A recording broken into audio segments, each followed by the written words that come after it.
अच्छे वक्त की एक बुरी चीज है कि वो चला जाता है, लेकिन बुरे वक्त की भी एक अच्छी चीज है कि वो भी चला जाता है। दोस्तों, आई नो कि बहुत ही सीवियर कंडीशन है आसपास, बहुत ही डिजास्टरस न्यूज सुन रहे हैं हम आसपास, लेकिन एक चीज बहुत जरूरी है, which is show must go on no matter what.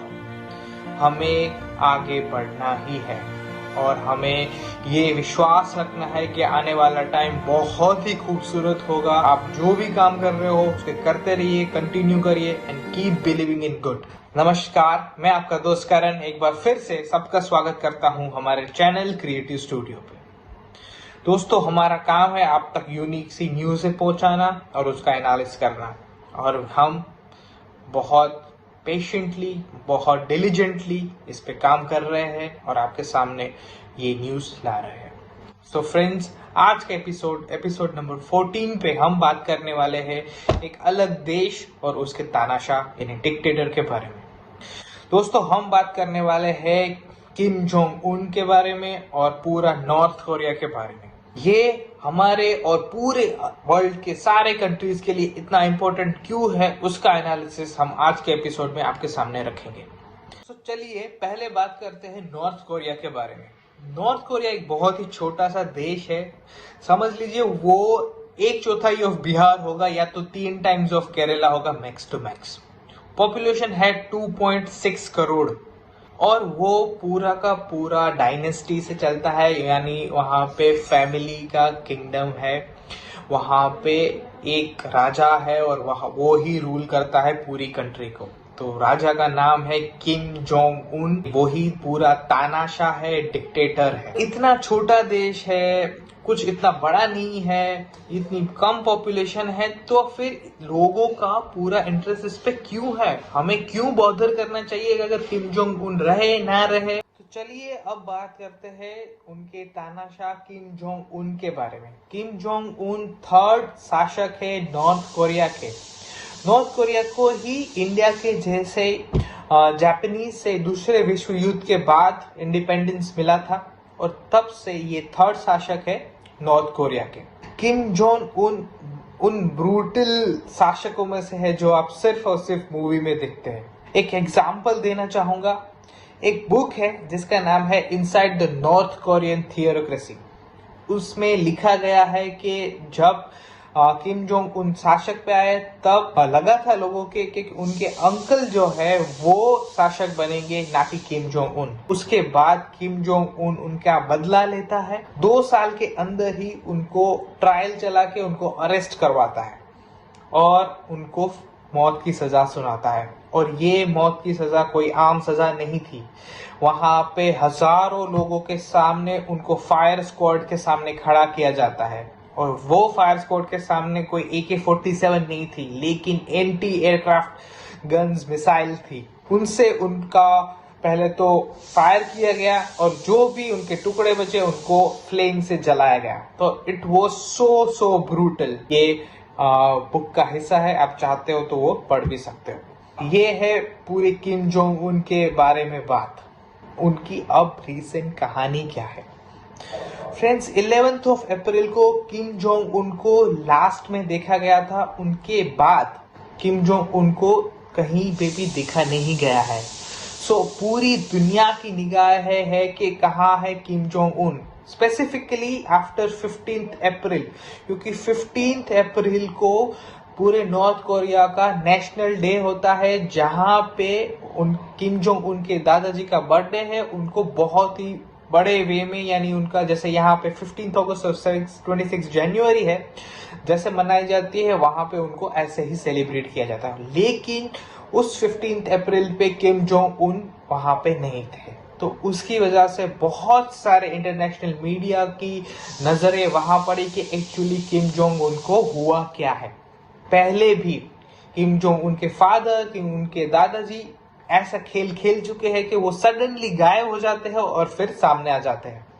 सो बहुत सारे स्पेक्यूलेशन चल रहे हैं और सही मायनों में कभी किसी को कुछ भी पता नहीं है।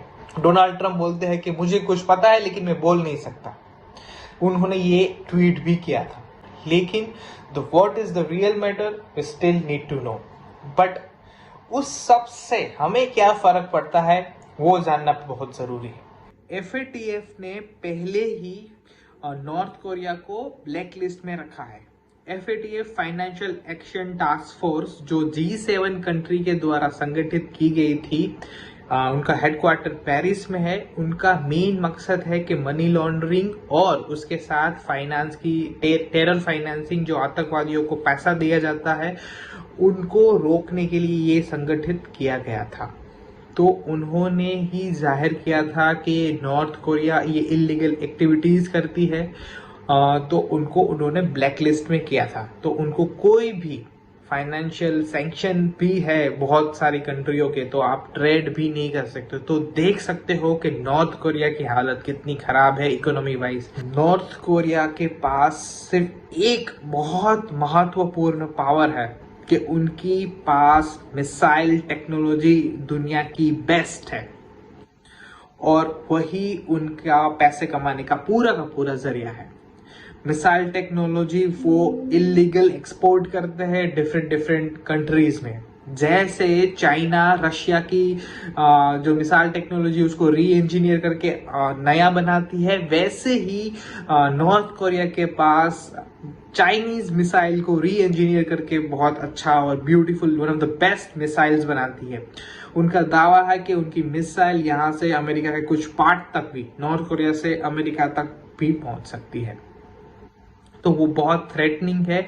उसके साथ ही वो उनका बहुत ही इलीगल वे में एक्सपोर्ट भी करती है अलग अलग देशों को।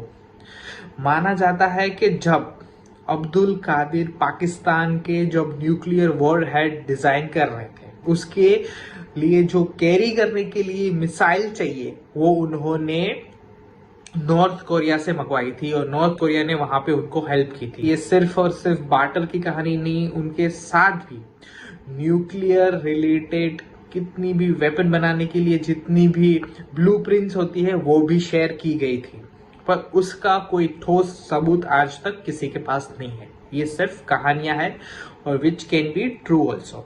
ये देशों के पास पूरा का पूरा न्यूक्लियर पावर है। तो यहाँ पे एक वर्ड होता है, वो होता है न्यूसेंस स्टेट। न्यूसेंस स्टेट ये होता है कि ये कंट्रीज के पास इकोनॉमी पावर कुछ भी नहीं है, बहुत कम है, लेकिन वो विलफुल है कि वो बहुत सारे देशों को अपने न्यूक्लियर प्रोग्राम के तहत नुकसान पहुंचा सकते हैं।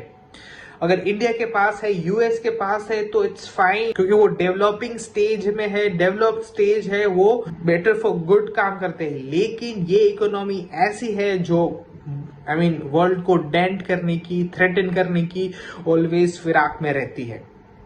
तो उस वे में नॉर्थ कोरिया में क्या हो रहा है, नहीं हो रहा है, वो जानना बहुत जरूरी है। और जब ऐसा तानाशाह हो, डिक्टेटर हो, तो उसकी सारी जानकारी होना बहुत जरूरी है। मान लीजिए कल सीरिया ने, युगांडा ने और ऐसी बहुत सारी कंट्री है, उन्होंने सिमिलर रिएक्शन देना शुरू कर दिया। ये सब न्यूसेंस स्टेट है, तो वर्ल्ड को बहुत बड़ा नुकसान हो सकता है। तो that's why it's very important for all of us and the whole world कि वो नॉर्थ कोरिया में क्या हो रहा है, क्या नहीं हो रहा है, वो बिल्कुल देखें। दोस्तों, ये थी हमारी आज की कहानी। अगर आपको अच्छी लगी हो तो please like, share and subscribe, and please comment if you have any thoughts on this. Till then, be safe, take care of yourself, have a good day. जय हिंद।